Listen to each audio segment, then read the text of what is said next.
പതറപ്പിക്കുന്ന വികസന കോലാഹലങ്ങളിൽ നിന്നും അകറ്റി നിർത്തപ്പെട്ട ഇന്ത്യൻ തെരുവുകൾ ഒരു നേരത്തെ അന്നത്തിന് വേണ്ടി മാത്രമല്ല, ഒരു തുള്ളി വെള്ളത്തിന് പോലും കുത്തകകൾക്ക് മുന്നിൽ ഓച്ചാനിച്ച് നിൽക്കേണ്ടി വരുന്ന ദരിദ്ര ജനകോടികൾ. അവഗണനയുടെയും പീഡനത്തിന്റെയും കറുത്ത ഇന്ത്യ പുതിയ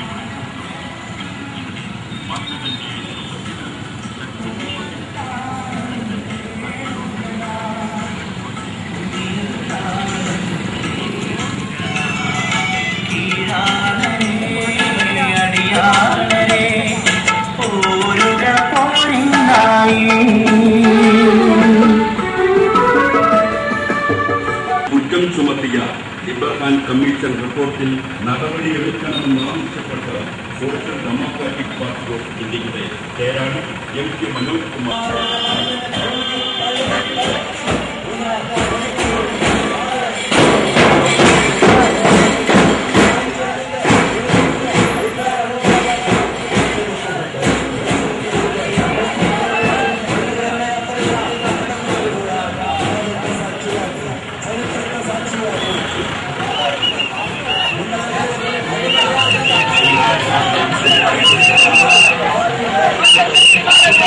Take it!